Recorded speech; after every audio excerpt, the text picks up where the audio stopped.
Dan di meeting kali ini di discussion about reading ya, kita akan membahas semuanya di satu single meeting ini. Jadi reading itu sebenarnya tidak begitu banyak skillnya ya, tapi yang bikin kelihatan banyak ya, tapi dia terlihat banyak dan yang bikin dia terlihat banyak itu karena reading itu ya, apa namanya soalnya itu sering dimodifikasi dengan lexical resource ataupun choice of word yang berbeda-beda. Jadi seakan-akan tuh satu soal dengan yang lain itu sangat beda gitu ya. Padahal sebenarnya reading itu skillnya cuma ada 7 ya. Yang ditusul itu cuma 7. Ada sih sampai 9. Tapi yang paling powerful dan sering digunakan cuma 7 saja. Berbeda dengan listening, berbeda dengan structure yang skill-skill yang kita harus pahami. Ya, preparasinya cukup banyak ya gitu karena skillnya banyak. Yuk, kita ke pre-studies dulu atau kita ya ini ya pre-studies ini ataupun reading on the sorry general strategies before reading. Jadi ini akan saya jelaskan dengan ini ya apa namanya cukup singkat ya. Jadi pre-studiesnya ataupun general strategies before examining atau reading, doing the reading question. Nah, perlu diketahui reading termasuk bagian yang terakhir ataupun last section of TOEFL preparation. Jadi dia section yang terakhir ya dia disebut sebagai reading comprehension. Saya tulis pakai itu aja deh. Ya disebut sebagai ya reading comprehension. Ya, apa yang dimaksud dengan reading comprehension? Reading itu macamnya banyak dalam English. Ada extensive, responsive ya, dan juga ada critical reading, ada juga di sini adalah reading comprehensions. Nah, dari namanya, teman-teman di sini ya kita harus mengkomprehensi. Tidak hanya kita membaca saja, we have to comprehend what we read. Nah, pasti comprehend itu, comprehend itu artinya adalah memahami. Jadi we have to comprehend what we read.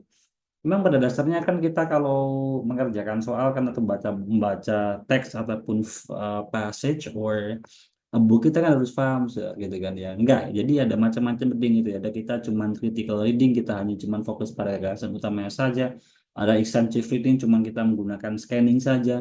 Jadi macam-macam dalam bahasa Inggris itu, tapi di sini, nah dalam TOEFL itu ada reading comprehension. Jadi ya tujuannya supaya teman-teman bisa mengkomprehensi ya tujuannya mengetahui apakah teman-teman ini bisa mengkomprehensi teks-teks ataupun passage yang ada dalam TOEFL test of course. Nah, jadi itu reading comprehension teman-teman ya. Nah, dari reading comprehension itu di sini nanti teman-teman bakal ya we have time sekitar nanti ya 55 menit.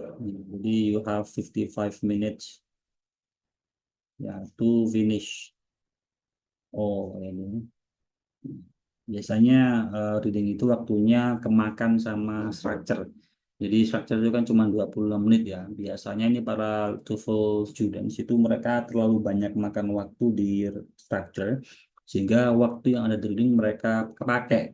Nah, gitu. Jadi ini yang nanti teman-teman harus bisa efisiensi dalam structure-nya juga. Yang mana teman-teman bisa mereview, merasa lagi beberapa skill yang sudah kita bahas. Dan 55 menit ini nanti kita gunakan untuk membahas ataupun mengerjakan 50 question. Jadi minimalnya di sini nanti 1 minute untuk one question ya. 5 menitnya untuk mereview lagi. Lebih-lebih 1 menit 2 soal malah bagus ya. Untuk 2 menit 3 soal itu sangat lebih efisien lagi. Jadi 50 question. Nah, ini ya reading comprehension 55 menit dan 50 question. Dan semua soalnya itu nanti dia multiple choice question atau bisa kita sebut sebagai pilihan ganda. Ya, sama seperti dengan soal-soal pada umumnya, TOEFL pada umumnya ya. Jadi pilihan ganda ada sekitar 50 soal ya, dan kita harus choose the best of the best answer. Nah, terlepas dari beberapa foundation yang harus kita perkuat, di mana dulu saya menjelaskan di antaranya hal yang teman-teman harus kuatkan sebelum kita memiliki ataupun belajar reading hack ataupun TOEFL preparation. Ada kita harus memiliki yang namanya English Foundation ya, pernah saya jelasin ini juga harus penting dikuasai. Ya, foundationnya apa saja? Pernah saya jelaskan dulu gitu ya. English Foundation ini kita harus punya English Foundation. Nah, namun ya tidak hanya English Foundation juga, tapi kita juga harus punya yang namanya reading kompetensi. Kita harus punya kompetensi membaca apa saja di sini minimalnya. Saya merangkum ada 3 kompetensi yang teman-teman harus punya. Yang pertama adalah kompetensi reading ataupun membaca itu sendiri. Karena masih banyak teman-teman di sini, ya meskipun nggak sebanyak dulu ya, itu mereka tidak familiar dengan membaca. Artinya eh, mereka itu ketemu teks itu udah belum dibaca, baru dilihat doang dan ya udah dibaca sih, tapi belum ke step yang selanjutnya. Itu udah puyeng kepala. Ada kayak gitu nggak ya? Nah, itu beberapa teman-teman yang ya yang apa namanya yang punya pernah cerita ke saya seperti saya itu kalau lihat teks itu bawaannya kayak pusing saya gitu ya. Nah, belum ke step yang lebih lanjut. Jadi mereka punya masalah di sini berarti readingnya. Nah, ini tuh dia. Berarti teman-teman di sini nanti harus ya apa namanya dibiasakan ya, ataupun kita lihat teks atau lebih-lebih dibaca, lebih-lebih lagi bisa memahami gitu ya. Nah, itu jadi biar reading kompetensinya muncul. Nah, karena buat teman-teman yang tidak biasa reading dan ketemu dengan teks itu ada beberapa teman-teman yang langsung pusing kepalanya. Apalagi di era digital ini, kalau kita dimanjakan dengan audio sama visual ya, visualitas ataupun video ya. Kita kadang lihat tutorial ataupun cara A, B, C, D melakukan apa, kita lebih sering lihat video daripada kita membaca. Nah, ini juga harus ditingkatin ya. Nah, yang kedua, selain kita harus punya reading kompetensi, yang pertama reading itu sendiri ya. Nah, ini nanti teman-teman juga harus punya yang namanya comprehending. Jadi, gak hanya membaca saja, teman-teman setelah Anda membaca, nggak puyeng ataupun nggak pusing ya kepalanya, Anda bisa mengkomprehensi. Itu bagus. Comprehending means memahami. Jadi kita membaca plus memahami nantinya. Nah, tujuannya apa ya? Tujuannya ya namanya di sini juga comprehending ya. Kalau reading comprehension ya kita baca buat memahami. Jadi comprehending ataupun step yang kedua ini sangatlah penting. Ya, comprehending. Nanti juga kita akan bahas bagaimana cara memahami supaya lebih efisien ataupun lebih efektif waktunya. Jadi nanti juga kita akan bahas bagaimana cara kita memahami bagian yang kita butuhkan ya, memahami dan membaca bagian yang berisi jawabannya. Nanti kita akan bahas di hacknya di bawah. Nah, yang jelas di sini saya jelasin tiga kompetensi ini penting. Setelah comprehending, tak hanya cukup comprehending aja, tapi yang terakhir teman-teman juga harus punya kompetensi dalam ini yang saya ya temuin ya, jadi answering ya, menjawab. Nah, ini bukan hanya kita melingkari jawaban yang benar, bukan itu yang saya maksud ya, tapi yakni bagaimana dari apa yang kita baca, kemudian kita pahami, ini bisa kita konversikan menjadi sebuah jawaban. Karena masih banyak teman-teman yang mereka paham, ya udah saya jelaskan kan, mereka ya baca bagian garis pertama. Oke, selesai baca. Oke, kemudian pahami. Oke, kita paham. Oke, sekarang dari kepahaman kalian pilih jawaban yang benar. Nah, mereka banyak yang teman-teman yang false mereka di sini. Mereka gagal mengkonversi pemahaman mereka menjadi jawaban yang benar. Kenapa? Ya, banyak beberapa teman-teman ya kadang mereka masih ragu dan banyak teman-teman yang nantinya belum bisa memberikan sebuah common idea ataupun ideas yang tidak boleh itu common ataupun itu spesifik, ini penting juga. Jadi answering nanti bagaimana kita mengkonversi pemahaman kita menjadi jawaban yang benar. Nah, ketika tiga kompetensi dasar reading ini Anda udah oke, maka teman-teman nanti tinggal beranjak ke bagaimana kita reading hacks-nya. Nah, terlepas dari semua ini ya, Anda udah reading English foundation-nya udah oke, Anda udah pre-readingnya udah oke, Anda paham harus ngapain, ya, ada 55 menit, ada 50 question, dan Anda reading kompetensinya punya, reading oke, comprehending oke, answering oke. Nah, sekarang tinggal masuk ke TOEFL hack-nya. Nah, namun sebelum kita masuk ke TOEFL hack, teman-teman juga harus familiar dengan question. Nah, ini penting banget karena nggak banyak, masih banyak teman-teman yang nggak familiar dengan reading question. Reading question itu kalau dilihat dari garis besarnya readingnya ya, itu ada sekitar 9 sampai 11 ya, tapi ya 11 nggak sampai sih, 9 gitu ya. Jadi ada prediction question, oh ya 9, sekitar 9. Ada 9 soal reading dalam ya reading apapun itu ya, entah itu extensive reading ataupun creative reading ataupun yang critical reading ataupun reading comprehension, itu sekitar ada 9 ya. Itu. Namun kalau di TOEFL ataupun spesifikasinya dalam reading comprehension ini cuma 7 saja yang paling sering muncul. Di mana yang ke 8 sama 9 itu kadang keluar tapi nggak banyak, cuma satu soal, dua soal, jadi nggak banyak. Makanya kalau saya amati juga demikian baik di Peterson ataupun di Peterson by Bruce Rogers ataupun di Longman ataupun di itu ya di Cambridge, itu semuanya sekitar 7 yang paling sering muncul, yang dua ini jarang. Apa saja 7 itu ya? Nah, di sini yang pertama adalah main ideas. Ya, jadi main ideas question. Pertanyaan mengenai ide gagasan utama dalam sebuah bacaan.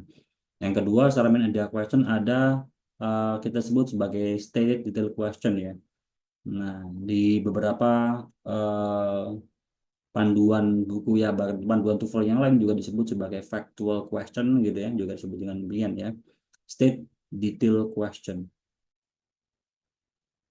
Nah, yang ketiga itu ada negative question atau kalau di sini disebut sebagai unstated detail question. Unstated detail question. Kalau ada beberapa buku yang mengatakan dia sebagai negative question ya. Itu. Yang keempat ada implied detail question atau juga disebut sebagai inference question atau overall review question. Implied question yang kelima adalah pronoun reference.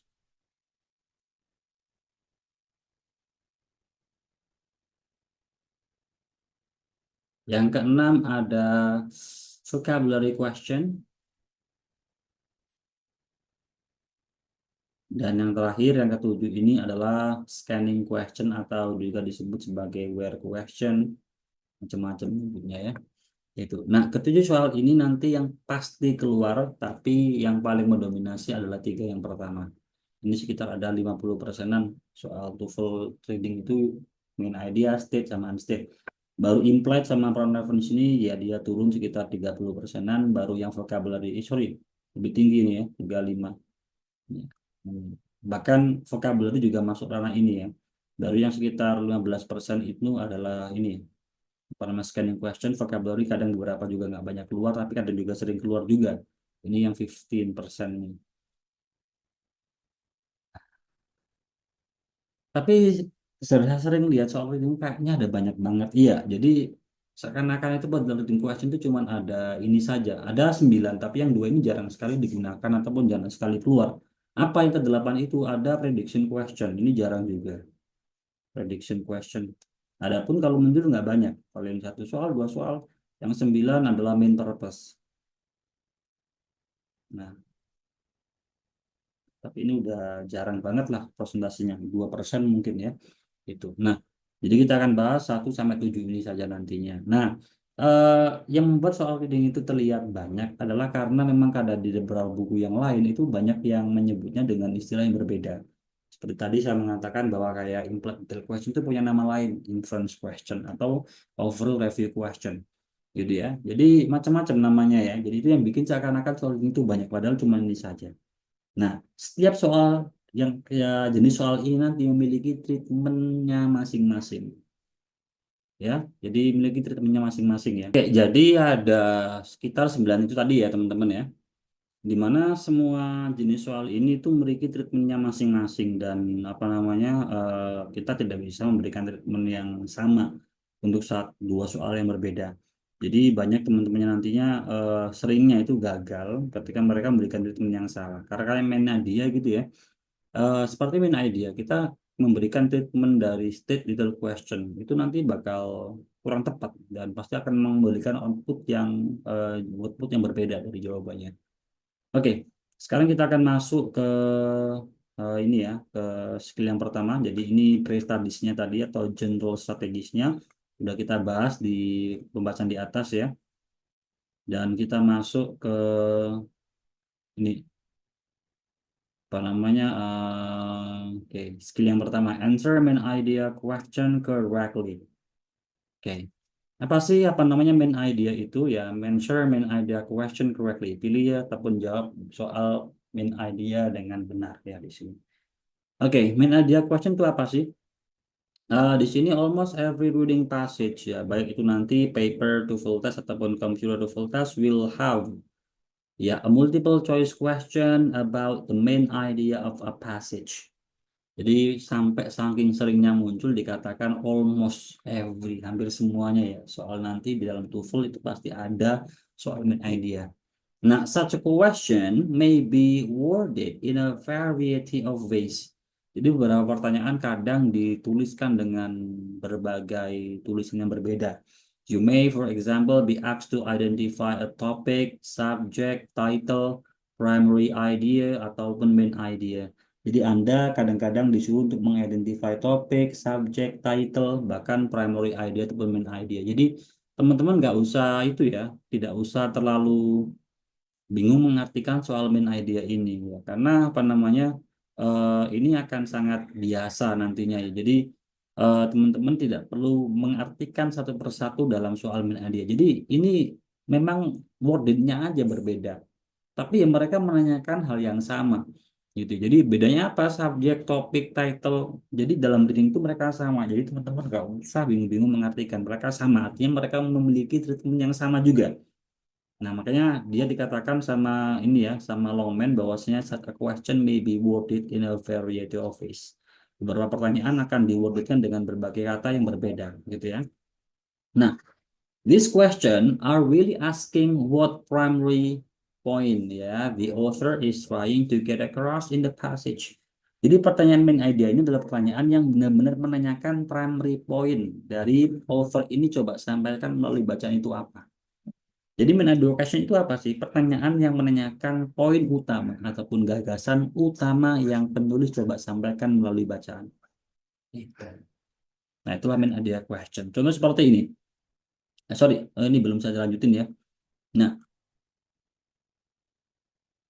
since TOEFL question ataupun TOEFL passages are generally written ya. Jadi karena TOEFL passage karena beberapa bacaan dalam TOEFL itu generally written in a traditionally organized manner.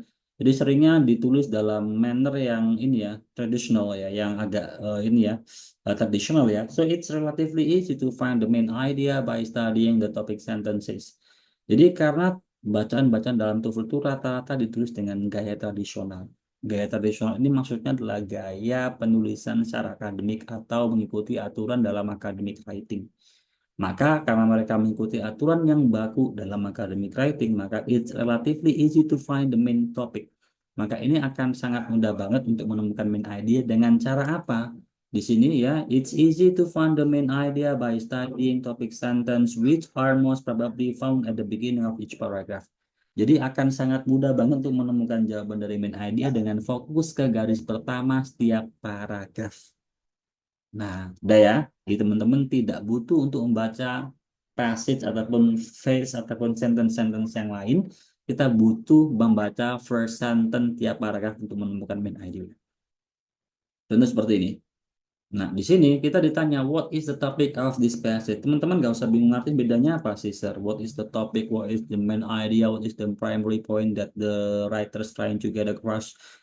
Nanti malah macam-macam. Pokoknya kalau ada istilah topik ataupun mungkin title, primary concern, author, main point, udah gak usah bingung ngerti. Ini tuh pertanyaan menanyakan main idea dan jawabannya sama. Kita harus fokus di first line. Nah, maka dari itu di sini kita lihat ya, first line-nya membahas apa sih? Di sini dikatakan bahwasanya kalimat utuh ya. Jadi satu garis pertama maksudnya adalah kalimat utuh satu, nah sampai titik gini. Itu namanya kalimat utuh. Ini pernah kita bahas dalam struktur kemarin ya. Dikatakan satu kalimat itu ya dari mulai kata pertama sampai yang titik.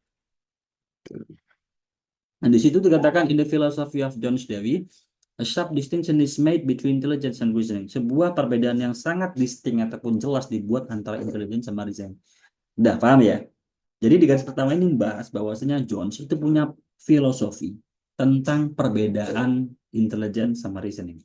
Udah selesai. Nah, sekarang dari apa yang kita pahami tadi, bagaimana kita bisa konversikan ke jawaban di bawah ini. Nah, ketemu di sini jawaban yang dia mengatakan how intelligence differs from reasoning in Dewey's work. Bagaimana intelligence itu berbeda dengan reasoning dalam karyanya Dewey.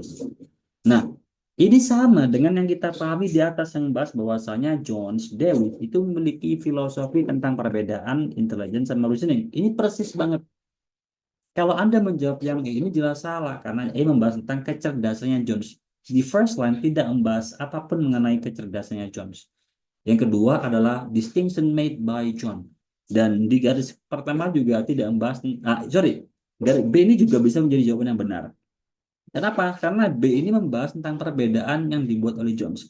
Dan first line tadi juga membahas tentang perbedaan yang dibuat oleh Jones. Iya enggak? Cuman kenapa B ini bisa terasingkan ataupun bukan menjadi best answer? Karena terlalu common. Lebih pas dengan jawaban yang dia mengatakan perbedaannya jelas. Reasoning sama intelligence. Kalau B nggak dijelasin perbedaannya apa? Nah, saya katakan B ini jawaban yang benar tapi kurang pas ataupun kurang spesifik. Itu common lah. Kalau C jelas gak ada dalam first line. Nah, gitu. Nah, Dari contoh di atas, saya ingin berikan sebuah clue ya di sini ya, bahwasanya teman-teman ya, seperti yang saya katakan tadi, kalau ada question yang menanyakan what is the topic, what is the subject, main idea, main point, primary concern, best title, nggak usah bingung ngertiin. Mereka semuanya soal yang menanyakan main idea. Dan cara menjawabnya juga sama di sini. Kita harus gimana? First, read the first line each paragraph. Baca garis pertama. Kemudian kita tarik sebuah tema yang general di sana. Kemudian kalau udah selesai baca, pahami, ambil general ideas-nya, udah nggak usah baca garis-garis yang berikutnya karena Anda akan wasting the time. Langsung aja Anda masuk ke eliminate any definitely wrong answer. Kita eliminasi jawaban yang paling salah dan choose the best of the best answer. Itu caranya. Oke, baik kita lanjutin ya teman-teman ya. Nah, jadi kita harus fokus di first line-nya. Oke, yang pertama di sini which of the following best describe the topic of the passage. Gak usah bingung artiin di sini ya. Kita langsung aja baca first line-nya. Kita lihat di sini. Fort Knox, Kentucky, 2 ya. Jadi ini positif. Fort Knox adalah subjeknya ya. Dengan verb B-nya adalah is. Dengan kampungnya adalah the site of US. Of US ini preposition phrase. Nah, ini ya, US Army Post ini ya. Kemudian ini adalah conjunction. Ya memparalelkan main clause yang pertama dan yang kedua di main clause yang kedua. Subjeknya it, verbnya even more renowned, kalimat pasif ya, karena setelahnya be dia menggunakan verb 3. Nah, atau bisa dikatakan ini ada kalimat nominal juga ya, bisa ini be-nya, lamanya berupa past participle. Ya, oh kenapa saya membahas grammar jadi Oke, sorry. Jadi kayak analisa struktur jadinya nanti. Oke, kita lanjutin ya. Is the site of US Army Post. Jadi Fort Knox itu adalah sebuah markas tentara Amerika, tapi ya, ini menjadi ide utamanya ya, karena menggunakan bat ya. It is even more renowned, ya dia apa namanya lebih dikenal sebagai Fort Knox Bullion Depository, sebuah Fort Knox Bullion Depository, yakni the massive vault that contains the bulk of US Army's ya US Government's Gold Deposit. Nah, jadi Fort Knox ini ya dia sebagai markas Army Post ya, markas Army tapi lebih dikenal sebagai Fort Knox Bullion Depository ya atau FKB Depository. Dan apa itu? Dia adalah sebuah tempat yang cukup besar yang digunakan untuk menyimpan atau ya menjadi sebuah penyimpanan emas milik pemerintah Amerika Serikat atau US. Kenapa cukup panjang? Karena ini titiknya sampai sini ya. Oke, jadi kita lihat di sini jawabannya mana. Apakah jawabannya adalah A? The City of Fort Knox, Kentucky. Yes. Memang membahas tentang City of Fort Knox, ya, Kentucky. Memang. Tapi A ini terlalu common. Karena di sana dikatakan memang membahas tentang Fort Knox, Kentucky yang lebih dikenal sebagai tempat penyimpanan emas. Nah, jadi saya rasa best answer-nya adalah yang dia mengatakan the Federal Gold Depository ataupun penyimpanan emas pemerintah pusat. Gitu. Ya. Jawaban B ini kita bisa konversi dari mana? Dari first line-nya tadi. Nah, kemudian kita coba ke number 2 di sini. Dikatakan which of the following would be the best title for this passage? Manakah di bawah ini yang bisa menjadi title yang pas untuk passage ini? Nah, ya kalau A terlalu spesifik, membahas tentang wadahnya. Kalau B itu nggak membahas tentang security-nya sama sekali dari the first line-nya ya. Nah, saya rasa best answer adalah yang sih yang mengatakan where the United States keep its gold, di manakah Amerika Serikat menyimpan emasnya. Nah, ini emang pas dengan topik yang tadi kita baca. Kalau jelas nggak membahas tentang visit to Kentucky sama sekali. Kita lanjutkan ke skill yang berikutnya, yakni termasuk dalam bagiannya directly answered question. Soal yang dijawab dengan langsung. Jadi ini berbeda dengan main idea di mana kita harus mengambil ideas yang nggak terlalu common dan nggak terlalu spesifik, harus pas lah dengan yang ada di first line-nya. Nah, berikutnya adalah skill yang kedua. Ini adalah termasuk directly answered question. Soal yang dijawab dengan langsung. Jadi kita nggak perlu nyimpulin langsung sesuai dengan yang kita baca.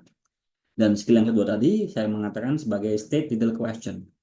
Apa sih state detail question itu? Jadi sebuah pertanyaan yang mana dia asks about one piece of information in the passage. Jadi soal state detail question itu adalah soal yang menanyakan sepotong informasi yang ada dalam bacaan. Sepotong saja dan biasanya diikuti dengan kata kunci. Nah, dan jawabannya biasanya itu karena dia menanyakan sepotong informasi saja ya. Jadi jawabannya biasanya dia restatement ya. Ini termasuk soal yang paling sering keluar dan paling mudah. Nah, ini contohnya ya. The passage indicate that Jamestown. Nah, bisa kita disuruh mencari fakta ataupun detail information mengenai Jamestown dengan kata kunci Jamestown. Kita lihat di sini Jamestown ada di garis keempat. Jadi kita perlu membaca kalimat yang dalamnya ada kata kuncinya Jamestown ini. Kita baca Williamsburg is historic city in Virginia. Jadi Williamsburg ini termasuk kota pahlawan di Virginia that was settled yang pernah disettled ataupun dikuasai oleh Inggris Colonies di tahun 1633. 26 years after the first permanent English colony in America that was settled in Jamestown. Jadi 26 tahun setelahnya first permanent English colony di Amerika yang diduduki atau ditaklukkan di Jamestown. Jadi Jamestown ini bisa kita lihat dia adalah the first permanent English colony. Jawaban si ini kita bisa ketahui dari mana, dari sini ya. After the first permanent English colony that was settled in Jamestown. Jadi gitu ya. Jadi ini persis banget sama persis yang ada dalam bacaan. Nggak perlu kita menyimpulkan, drawing conclusion dan lain-lain. Nah, baik. Oke, sekarang bagaimana cara kita mengetahui itu adalah soal state detail question. Karena ini penting, Anda nggak bisa nanti menerapkan metodenya main idea ke state. Jangan sampai nanti malah salah mengidentifikasi. Anda salah mengidentifikasi soal, Anda juga bakal salah dalam menentukan jawabannya. Bentar ya, agak pelit teman-teman ya. Oke, kalau ada soal yang diawali dengan kata according to, stated, indicate, true, maka Anda nggak usah bingung-bingung, itu bisa dipastikan dia adalah state. Dan Anda langsung cari aja kata kuncinya. Nah, kenapa? Karena it's the important thing dalam soal state ya. Karena kalau Anda nggak menemukan kata kunci, ini bahkan akan sulit untuk menemukan jawabannya.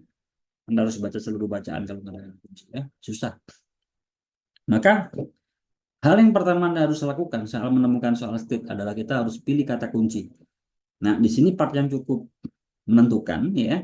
Karena di part ini teman-teman nanti yang akan ya kalau salah menentukan kata kunci Anda juga bakal ketemu jawabannya.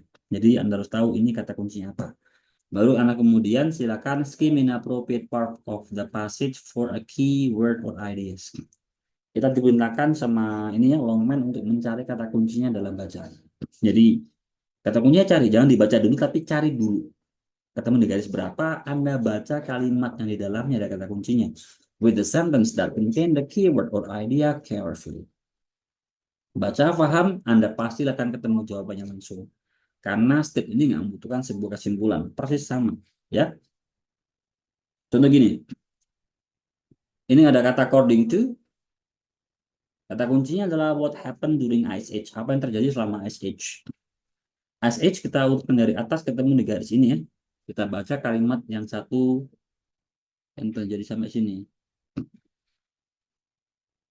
Sampai sini. Oke, Ice Ages. This period when ice covered extensive areas of Earth are known to have occurred at least 6 times. Jadi, Ice Ages adalah masa-masa di mana ice itu mengcover extensive areas of Earth. Jadi area yang cukup luas dari bumi yang mana dikenal terjadi setidaknya 6 kali.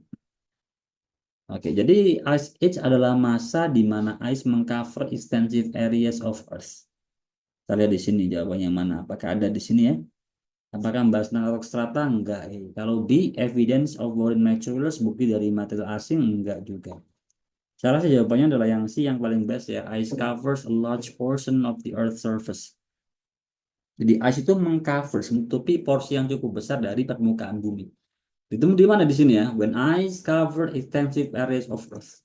Jadi apa yang terjadi selama Ice Age ya? Yang terjadi adalah di mana es itu menutupi area yang cukup luas dari bumi.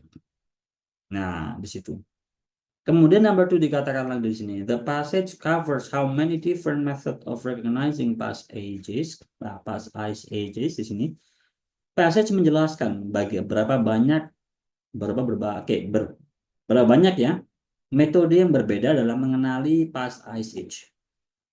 Kata kuncinya adalah metode dalam pengenalan past ice age. Kita cari di situ ya. Nah, mana di sini ya? Nah, ini ketemu. Past ice age can be recognized from rock strata. Past ice age bisa diketahui dengan cara melihat rock strata, bebatuan strata that show evidence of foreign materials. Satu ya. Ada lagi cara mengenalinya. Oh, ada di sini. Yang kedua, ice ages can also be recognized from land formation. Ice age juga bisa dikenali dengan melihat land formation. Jadi ada dua cara untuk mengetahui akan adanya si ice age itu. Jadi jawabannya adalah yang apa ada lagi? Tidak ada, cuma dua. Nah, kedua soal ini, teman-teman ya, kita bisa tentukan dengan cara apa? Ya, dengan cara jawabannya dengan cara melihat kata kunci, baca kalimat yang dalamnya ada kata kuncinya, baru pahami, pilih jawaban. Paham ya? Itu untuk yang state the question. Ada pertanyaan, teman-teman. Nah, next skill kita, jadi skill yang ketiga yakni find and state the question. Nah, berikutnya adalah unstate ya. Jadi ini kebalikan dari state. Jadi kalau saya pernah mengatakan kalau Anda bisa menjawab soal state, maka Anda bakal aman. Kenapa? Karena state itu nanti sama unstate itu mirip ya. Bedanya cuma di sini saja. Kalau state itu mencari fakta mengenai sebuah kata kunci. Tapi kalau unstate kita mencari kebalikannya. Kita mencari fakta yang nggak ada atau sebuah kebohongan. Makanya di sini Anda pasti akan disuruh di sini dan di part kali ini Anda akan diberitakan untuk mencari jawaban that is not stated or not mentioned. Jadi soal yang mana tidak ada informasinya dalam bacaan, kita mencari fakta yang nggak ada atau sebuah fakta yang salah. Jadi dikatakan di A bahwasanya di bacaan bahwasanya si Randi suka makan apel. Nah, jadi kita disuruh mencari ke, apa ya?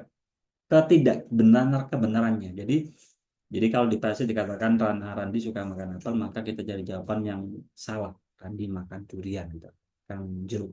Berarti itu salah gitu ya. Gitu. Jadi mencari jawaban yang nggak benar. Jadi biar nggak bingung-bingung, coba kita langsung di sini ya. Nah, apa namanya? Lihat ke contoh di bawah ini. Nah, dikatakan di sini, which of the following is not true about word gadget? Manakah di bawah ini yang nggak benar mengenai word gadget? Nah, kita lihat di sini ya, bahwasanya dikatakan bahwasanya di situ the word gadget is one word atau one such word ya it was first used by British sailors in 1850s. Jadi digunakan oleh pelaut British di tahun 1850 and probably dan mungkin ya came from the French word gadget dan mungkin berasal dari kata Prancis ya di gadget which was a small hook yang berarti small hook. Udah. Oke, sekarang kita lihat di sini. Apakah ya di sini ya? It is used to name something when the name is unknown. Jadi di sini soal unstate itu kita mencari jawaban yang salah. Maka Anda bakal menemukan tiga jawaban yang benar. Maka di sini jawaban ya. Ini ada. Dia digunakan untuk menamai sesuatu when the name is not known. Ya, di sini saya lihat di atas sini ada ya. Jadi dia to give a name to anything whose name is unknown or momentarily forgotten. Jadi apa namanya si gadget ini termasuk sebuah kata yang digunakan untuk menamai suatu hal yang namanya nggak diketahui atau terlupakan. Jadi itu ya benar, maka dia salah. Nah, jawabannya adalah yang dikatakan di sini it was used at the beginning of 19th century, digunakan di awal abad 19. Padahal dalam bacaan dikatakan dia digunakan pada pertengahan abad 18-an. 1850. Nah, bukan abad 19 tapi pertengahan abad 18-an. Jadi B ini otomatis sebuah informasi yang salah. Makanya dia jawabannya benar. Dia unstate. Sekarang kita lihat yang C. Ya, it most likely came from a word in the French language. Iya, ada. Dia berasal dari bahasa Prancis mungkin. Ada, maka dia salah. Kalau dia digunakan pertama kali oleh ya betul, dia digunakan oleh British sailors. Jadi jawaban A, C, D itu jawaban yang benar karena ada. Tapi di sini di answer kita mencari jawaban yang nggak ada ataupun yang salah. Jadi jawabannya adalah yang B. Nah, ini di sini saya secara pribadi ya sering salah di sini. Karena dalam pemikiran saya itu saya udah tersugesti untuk mencari jawaban yang benar. Sampai lupa di part unstable ini kita disuruh mencari jawaban yang salah ataupun yang nggak ada. Tapi karena udah tersugesti mencari jawaban yang benar, ya udah. Saya pilih jawaban yang benar. Padahal yang diperintahkan mencari jawaban yang nggak ada ataupun yang salah. Nah, karena unstable sama state itu hampir mirip, jadi cara menjawabnya pun juga hampir sama. Di sini Anda lihat ya. Ya. Nah, ini cara mengidentifikasinya simpel banget kalau ada negatif statement kayak not state, not, ataupun exact. Udah dipastikan dia adalah unstate di the question. Dan cara menjawabnya simpel banget, bukan hampir ya, mirip banget dengan state ya. Pilih kata kunci, kemudian baca dalam kalimat, cari kata kunci dalam bacaan, baca kalimat ini dalamnya ada kata kuncinya, persis banget. Kita eliminasi jawaban yang mungkin salah, cuman dia di final action-nya saja yang berbeda. Kalau state baca, paham, pilih jawaban. Tapi kalau unstate baca, pahami, pilih jawaban yang tidak sesuai dengan yang kita baca. Choose an answer that is not true atau not discussed in the passage. Ya, simpel ya. Contoh di bawah ini ya.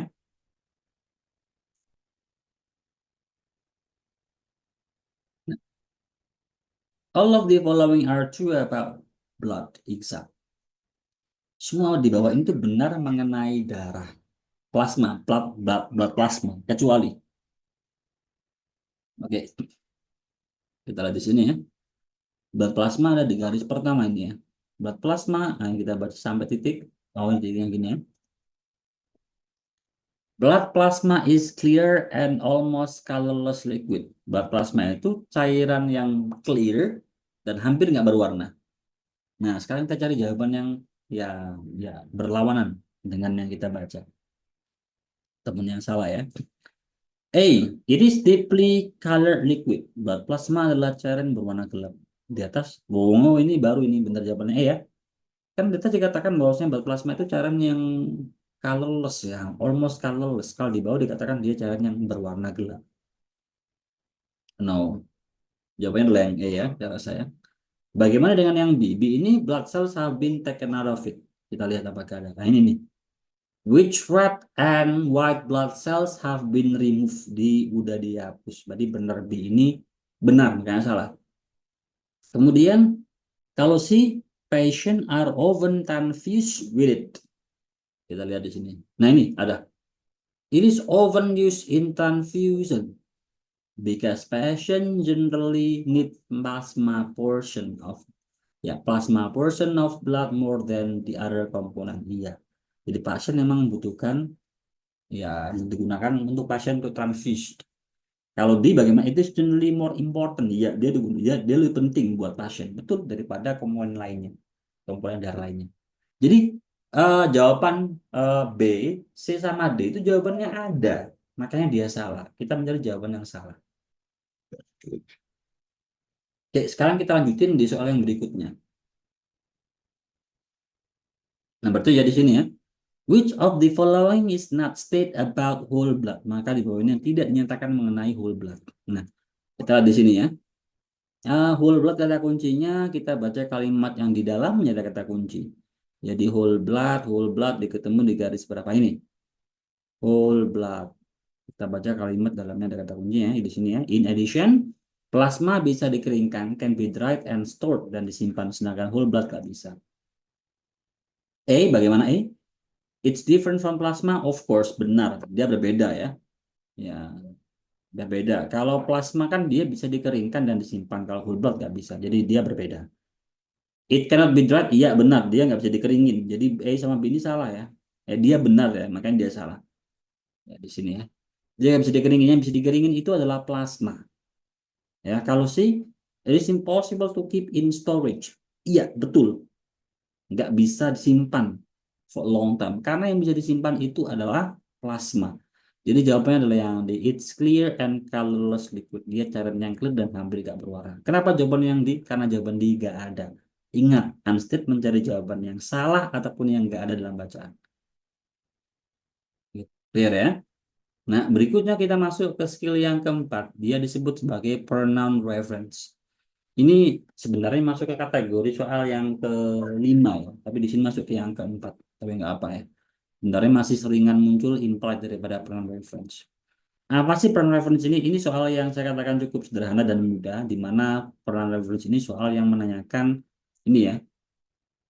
It's a question both paper test or computative test. Anda bakal sometimes be asked untuk menentukan which noun pronoun refers. Ke noun yang manakah pronoun ini kembali? Kita kan udah pernah membahas bahwasanya pronoun itu adalah kata ganti. Menggantikan apa? Menggantikan noun. Nah, ada soal pronoun reference ini adalah sebuah soal yang menanyakan noun ini itu digantikan oleh pronoun apa? Atau bahkan sebaliknya, pronoun ini menggantikan noun apa? Tapi mostly yang paling sering itu adalah pronoun ini menggantikan noun apa? Misalnya gitu. Nah, adalah di sini ya. Contoh di sini adalah pronoun they in line 5 refers to. Pronoun they di garis kelima refers kemana? Nah, di sini Anda lihat ya. They have digestive fluid to obtain necessary nitrogen from the insects ya.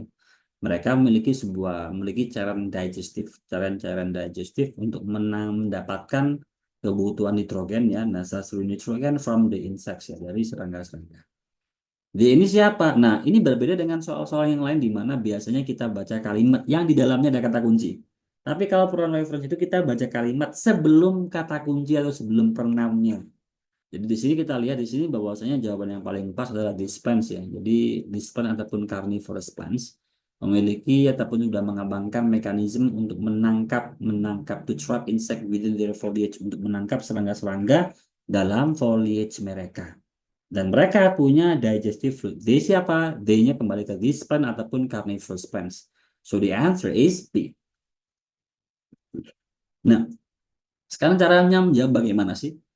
Sebelum kita ke cara menjawab, kita harus bisa mengidentifikasi soalnya. Simpel sih kalau ada pertanyaan, the pronoun bla bla bla refers to, udah jelas. Atau the noun bla bla bla, dia mengganti refers to gitu aja.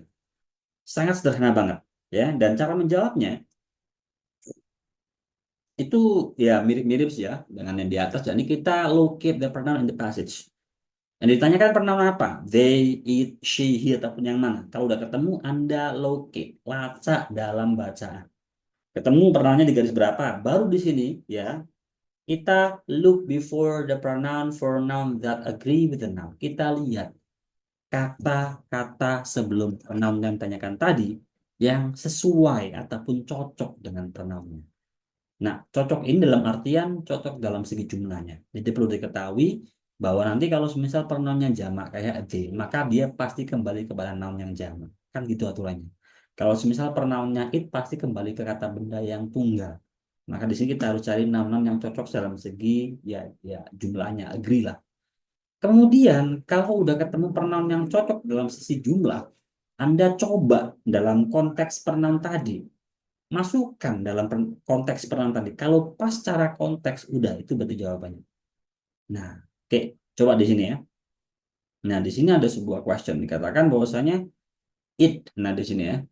The pronoun it in line 2 refers kemana? Pronoun it di garis kedua refers kemana?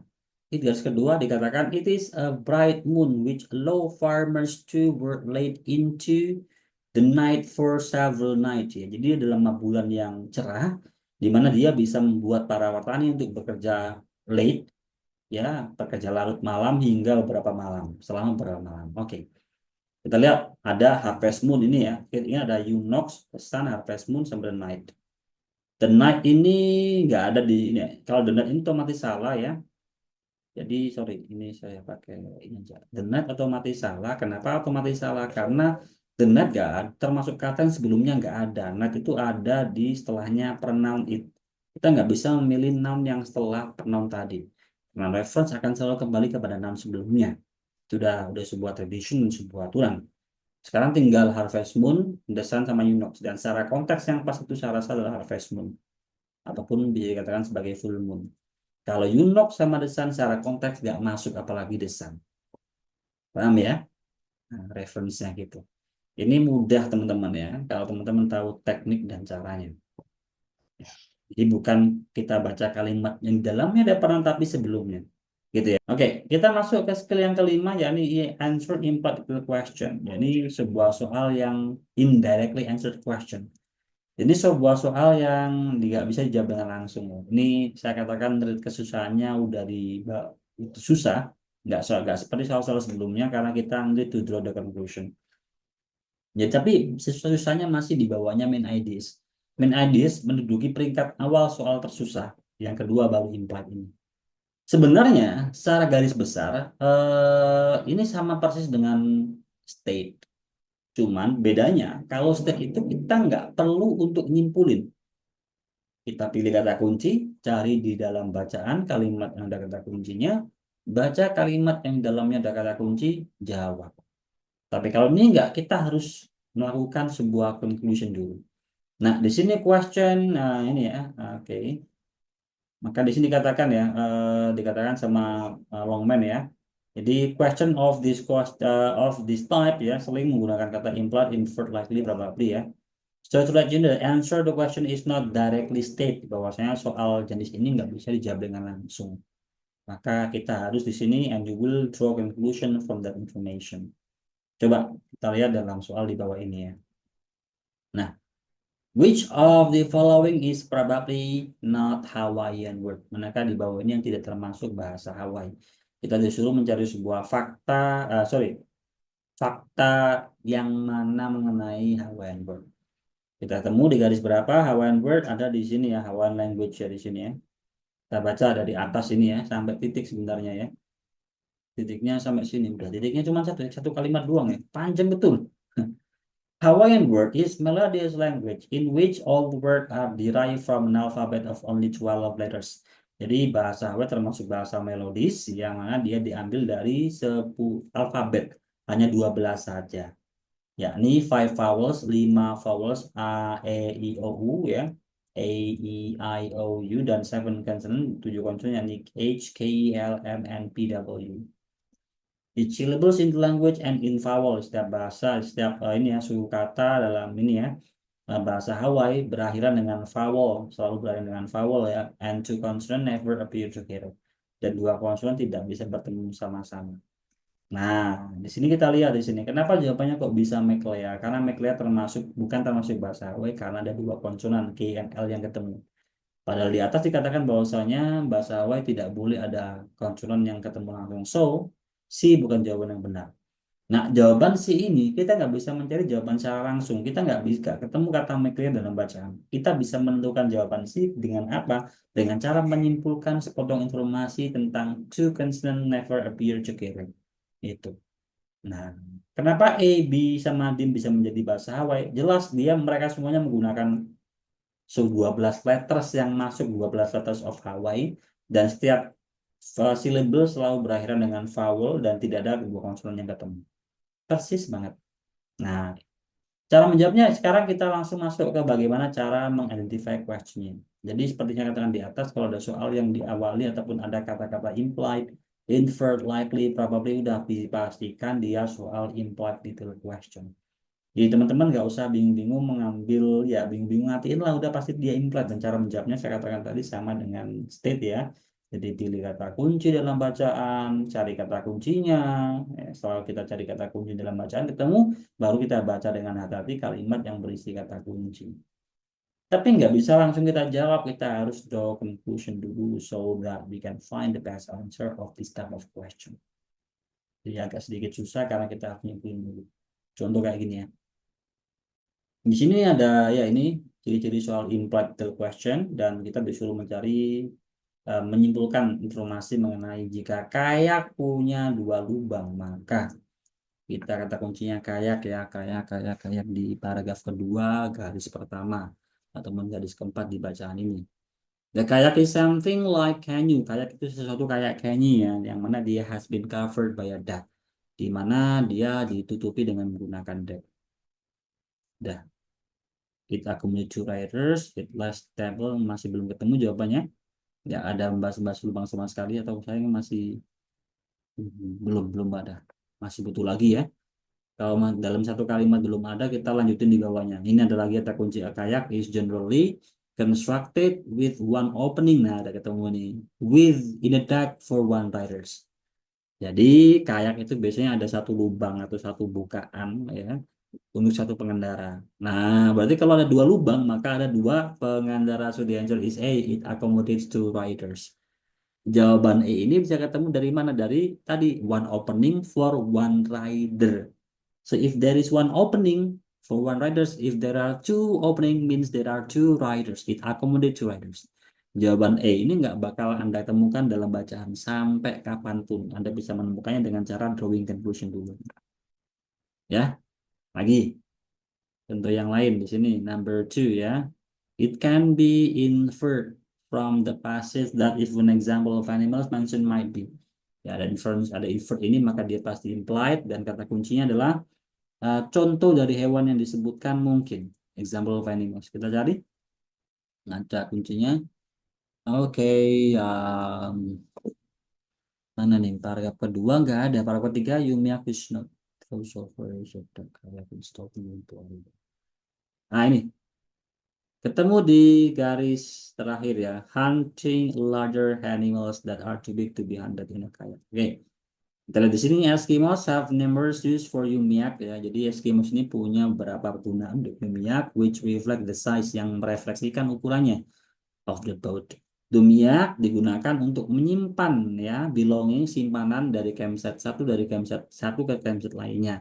And it is used for hunting large animals yang digunakan untuk memburu hewan yang terlebih besar yang that are too big to be hunted in a kayak yang terlalu besar diburu ya kalau terlalu besar untuk dimasukin dalam sebuah kayak. Ketemu jawabannya? Kanguru nggak mungkin ada di laut. Snake ada di laut tapi nggak besar juga. Lebih besaran ini loh, paus. Nah, jawaban paus ini ketemu dari mana? Dari larger animals yang mana ada dalam sebuah laut gitu ya. Gitu. Salmon, salmon kecil-kecil ya. Well ini jawabannya. Nah, itulah implied detail question teman. Sampai sini, apakah ada pertanyaan?